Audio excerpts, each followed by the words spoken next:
RIMS, or Rehabilitation in Multiple Sclerosis, is the European network for best practice and research in MS rehabilitation.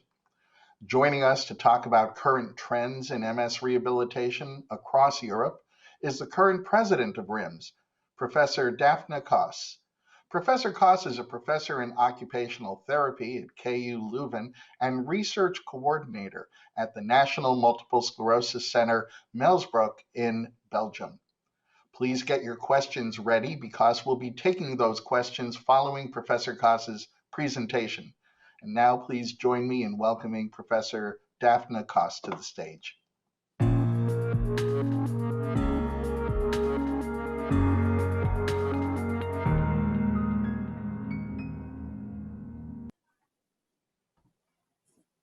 Good afternoon, everyone.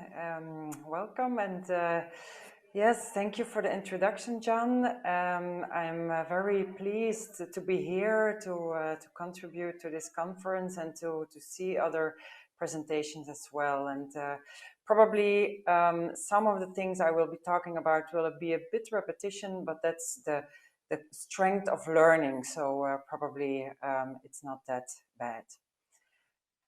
All right, so I will be talking about current trends in rehabilitation for progressive MS care across Europe today. And first of all, I would like to mention that I have no conflicts of interest, except that I'm a big fan of multidisciplinary rehabilitation.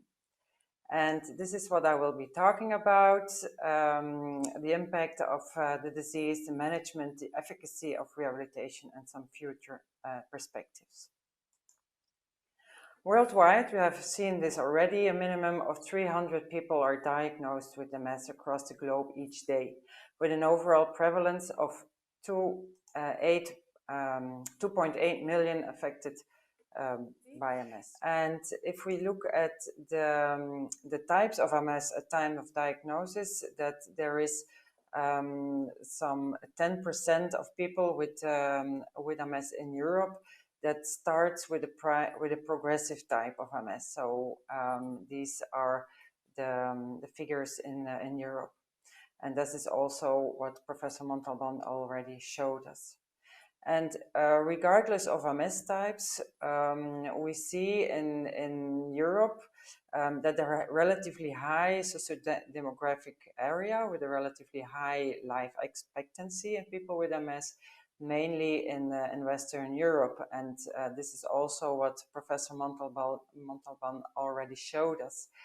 But with such high rates of life expectancy, we of course have to consider the health service needs of this increasing number of people with multiple sclerosis with increasing age, which was already focused on.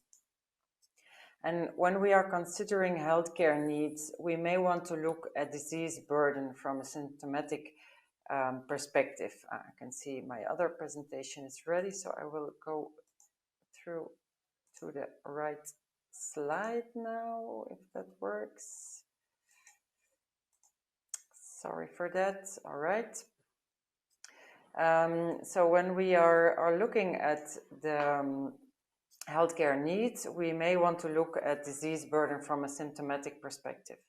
So the most important symptoms in MS, and from this study in the Swiss MS registry, it is clear that symptoms are not isolated. Many symptoms occur, and both in relapsing remitting types of MS displayed here in the gray bars and in progressive type in the black bars. Many symptoms are reported.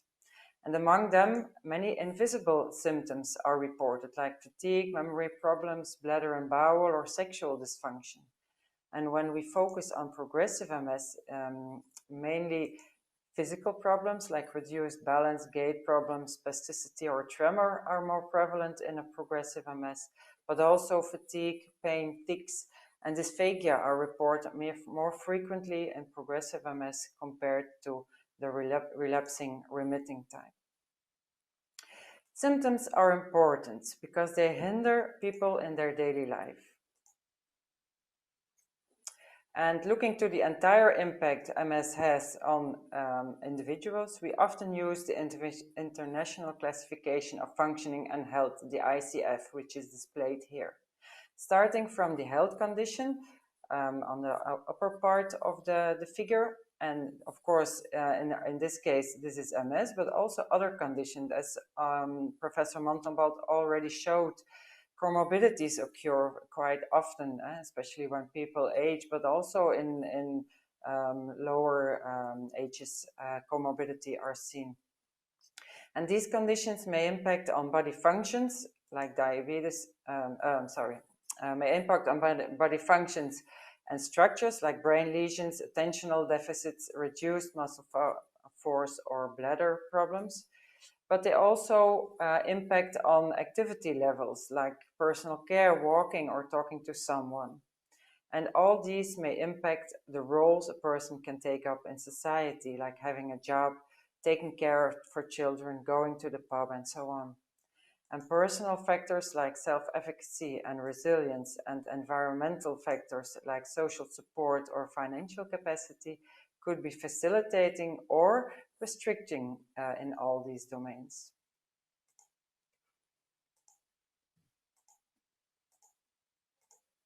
So how can a person with MS manage his or her disease, and how can healthcare professionals support this? Well, if we look at the journey of a person with MS, several strategies at different stages of the disease may be used by healthcare professionals, ranging from prevention and diagnosis to symptomatic management and palliative support in the further stages. And this picture clearly shows how complex and comprehensive the journey is and how many people are involved in this. And let's focus on the strategies related to rehabilitation now, because that's of course the topic of my talk today. And this is summarized in the red square, and it's stretching the several disability levels from minimal impairment to severe impairment. Taking the ICF again, we can see how professionals can support people with MS in their journey to manage symptoms and optimize activity and participation. At the level of function, we can think of strength training, cognitive training, but also bladder training or nutritional advice.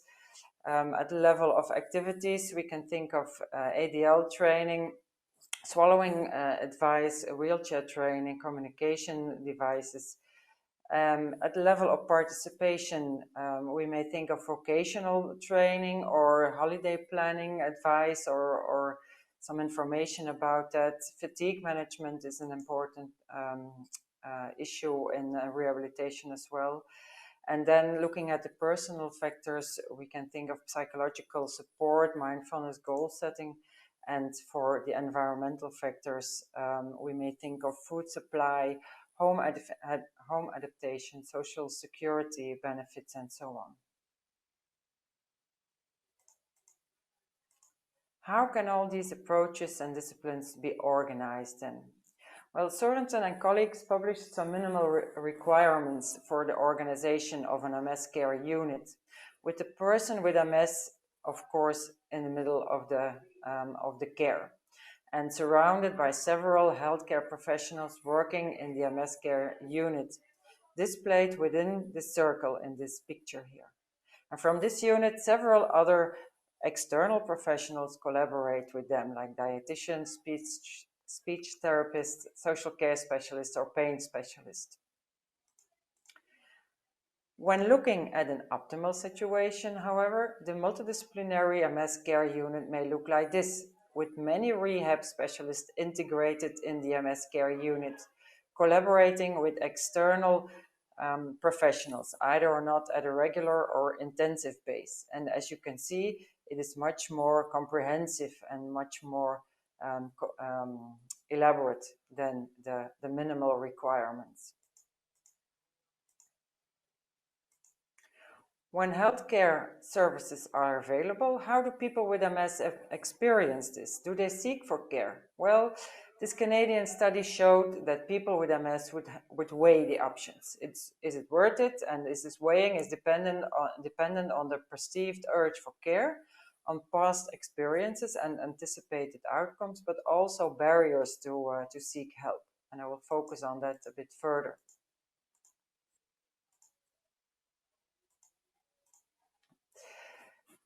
Oh, yeah. And so these barriers include affordability. Am I able to pay this? Availability. Is there any care center in the neighborhood or in my country? Physical accessibility. Am I able to get there? And coordination of care. Do all professionals collaborate, or should I find my own way in this difficult network? Although this is the situation in Canada, probably in Europe, still many people will be in that situation as well.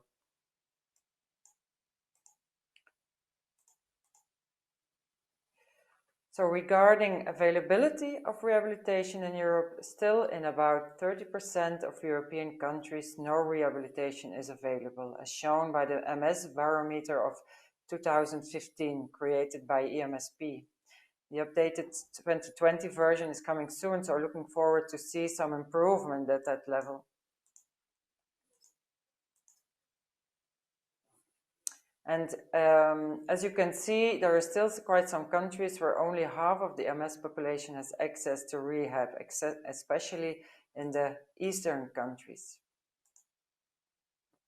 In the majority of countries, people have to travel over 100 kilometers or do not have any MS rehab center at all. So physical accessibility is not that optimal yet.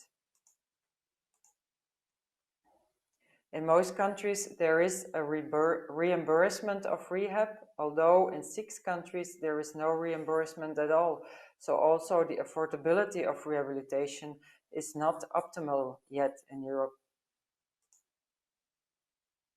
And looking at the coordination of care, in nearly 70% there is a multidisciplinary team in MS management available, whereas still in 30% this is not the case. And we don't know, however, what is then included in the multidisciplinary team, as some people may allocate collaboration between neurologists and nurses, for example, already as multidisciplinary, but this is not enough. This is no comprehensive care. So still room for improvement there, and looking forward to further evolvements in that. What are reasons for people to receive rehabilitation? Well, in a country with many rehab facilities like Italy, this study showed that the probability to obtain a rehabilitative interventions was strongly dependent on the residence area, clinical disease course, and disability level. And they showed that the northern residence area, a progressive disease course, and a higher disability level led to a higher uptake of rehabilitation. And they also showed that 53% received no rehabilitation during the last 3 months. In this Venn diagram, the distribution of subjects using one or more rehabilitation settings is illustrated. The majority use outpatient services, then home-based rehab, and the smallest fraction hospitalization. And we can also see small fractions of people using combinations of services, as you can see by the crossing of the circles. Focusing on the distribution among disease types, more people use rehabilitation when they are in progressive course compared to relapsing remitting course. And home-based rehab is used mainly by people with progressive MS, as you can see in this figure.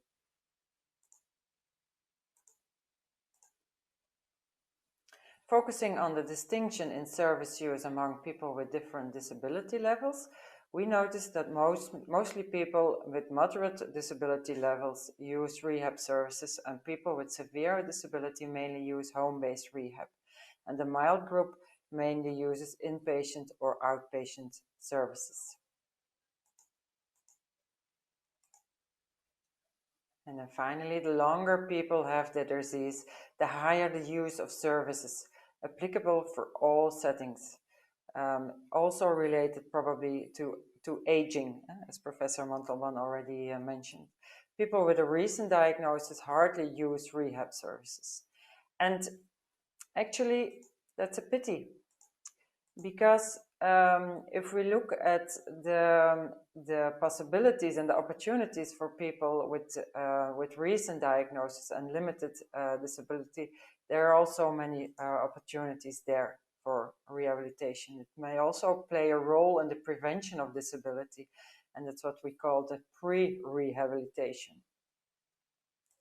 And if we look at the journey again of the person with MS, rehabilitation may not only be used in the minimal to severe, or will not only be used to the moderate to severe impairment levels, but also to the minimal to minimal impairment range. And it may also play a role in the prevention of the disease at the start or prior to in this journey.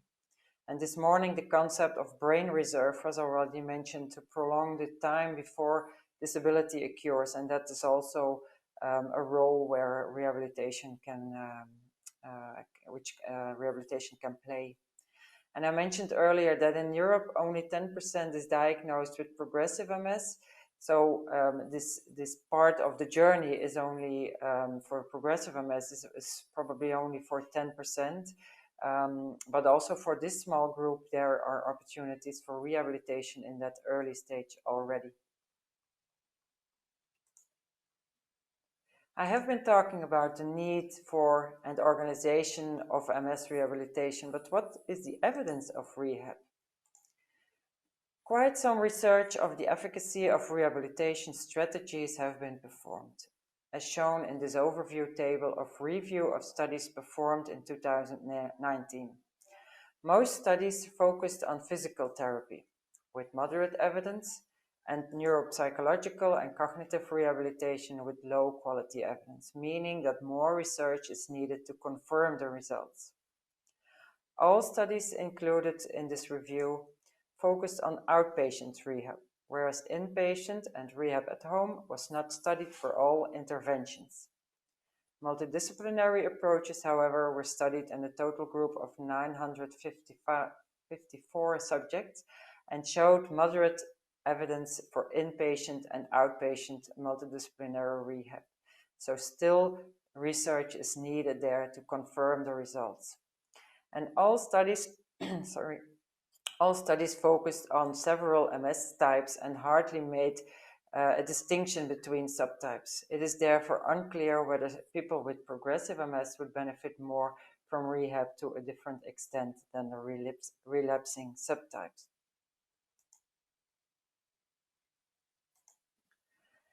If we look at real-life, unpublished and uncontrolled data from the inpatient rehabilitation at the National MS Center in Melsbroek for people with a variety of disability levels, with a median score or an EDSS score of 6.5, showed slight to large improvements in manual dexterity using the 9-hole peg test, the use of hands, and walking tests, and substantial improvements of mental health and quality of life.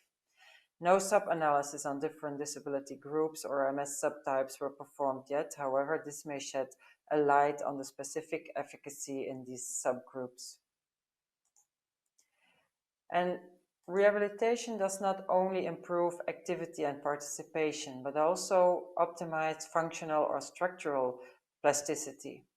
These imaging studies focusing on specific programs, motor or cognitive rehab, or an integrated multidisciplinary approach found lower activation of brain areas involved in the task, an increase of newly recruited regions, and increased functional connectivity, optimizing the efficiency of functioning.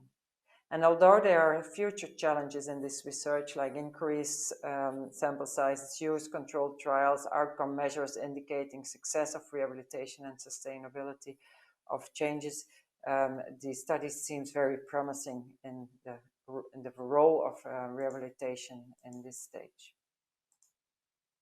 And if we focus on the predictors of real-life multidisciplinary rehabilitation effects, this Italian study explored the clinical and demographic variables that may predict the efficacy of multidisciplinary rehab. And most of the included subjects were affected by the progressive form of the disease with moderate to high disability, more than 80% requiring walking support and limitation in ADL. Conclusion of the study was that shorter disease duration, female gender, relapsing remitting phenotype, and longer admission time were related to an increased chance for improvement in disability.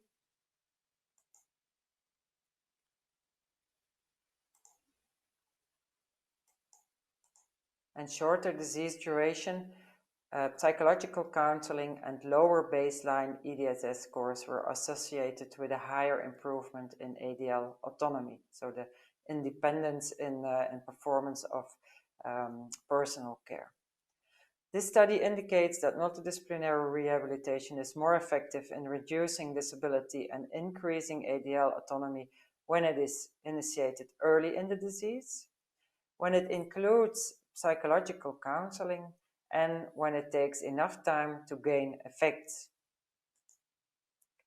So when we take all the evidence of this Cochrane review together, this is mainly focused on the central part of EDSS, of the disability levels, indicating moderate to severe disability, both for inpatient and outpatients. But a window of opportunities can be seen as people within the lower ranges of disability may benefit from counseling sessions, training for this brain reserve, optimizing self-management. The higher disability groups may benefit from advanced care planning and palliative care, and throughout the full range of disability, a tailor-made multidisciplinary rehabilitation program may be offered in the format that is most appropriate for that person. Unfortunately, there is limited information about the specific efficacy of rehab for people with progressive MS. But there is increasing recognition. The Progressive MS Alliance, you heard about it this morning, is one of the initiatives focusing on this subgroup, and currently a study is running looking at the efficacy of a cognitive rehabilitation and exercise program in improving cognition in progressive MS. Looking forward to the results of that study. So I come to my conclusions then. To summarize my talk, MS may impact functioning at many levels and domains at all stages of the disease. And therefore, a multidisciplinary or multi-dimensional approach is needed. Multidisciplinary rehabilitation is not yet available and affordable for all, and early referral to multidisciplinary rehabilitation at all stages of the disease for all subtypes is needed. And multidisciplinary rehabilitation may have an impact on brain structure and activation. And of course, there are some challenges in MS rehab, and the possibilities, for example, the possibilities for telerehabilitation can be further explored and reported, especially as we have now gained a lot of expertise with that in the COVID situation. We have to look for long-term efficacy of interventions and how to improve the sustainability of effects. And we have to look into the research looking at the impact of MS on disease progression. And we may want to use real-life studies additionally to research-based interventions that often do not fully reflect the daily practice in MS rehab. And finally, when you are interested in MS rehabilitation and how we may collaborate and personalize rehabilitation in MS, I warmly invite you to the EURIMS conference taking place within 2 weeks, also in an online format. So I would like to thank you for listening and look forward to your questions. Well, thank you very much, Professor. Thank you very much, Professor Kos. We do have some questions for you. You mentioned availability and accessibility, and more than a few people are wondering how tele-rehabilitation has changed the availability, accessibility issue, and what the impact of tele-rehabilitation has been, especially during the COVID-19 pandemic when other rehab facilities may not be available. That is a very interesting question. Thank you for that. Well, actually, it is a bit, how can I say it? It's a bit double.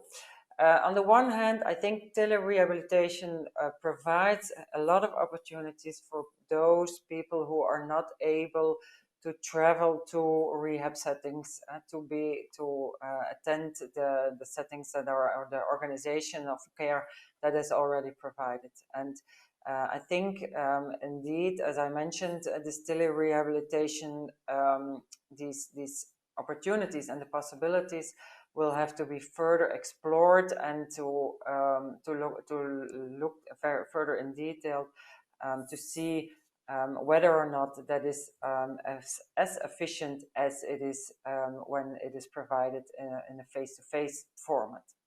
On the other hand, we see a lot of people who do not have access to these kind of tele-rehabilitation formats neither. And that is also a very important issue. Not everyone has a computer available, not everyone has an internet available providing this kind of therapies. And besides that, it is important to know that, to acknowledge that telerehabilitation is, well, you can think of possible ways of telerehabilitation, but that it does not replace a personal contact or a personal therapy session with a client. And that's also something we have noticed when we ask our clients in the MS Center in Melsbroek, when we talked about the video therapies they received. How did you experience that? Well, a lot of people were very satisfied. They received some kind of therapies, but they also said that it is very hard to do this at a long term. That is good for a specific period, but it is not so easy to sustain that way of working. So a lot of things to look further into, and a lot of opportunities there, very much indeed. Another question we received, which type of rehabilitation is most effective for people with MS? Well, that's also a very interesting question, as is shown in this overview of studies. The evidence of, well, all the evidence available is not that high quality. A lot of studies are performed in outpatient settings, where people will receive rehabilitation at regular basis, but not in an inpatient format. And we see quite some effects there. But we also see that we need a long duration of therapy to be able to gain effect. We also see that repetition of training sessions are needed to maintain these effects. So it's very hard to say this treatment is better than the other. It also depends on the questions, on the demands, on the needs, on the wishes of the person with MS at that time. Some people may have a lot of questions and a lot of difficulties at a certain point of time, and then probably an intensive inpatient rehabilitation program would be the most feasible one. On the other hand, when you have less problems at one time, or you have already initiated a program that can be maintained during a longer time, you may benefit from an outpatient or a home-based rehabilitation program. And the main message I want to provide today is that the multidisciplinary approach is important. It's not enough to have only a physical therapy at home to maintain your physical capabilities or to train physical capabilities, but it is also important to pay attention to other domains, and therefore a multidisciplinary approach is definitely needed. Well, thank you once again, Professor Kos, for joining us today with some very, very interesting information.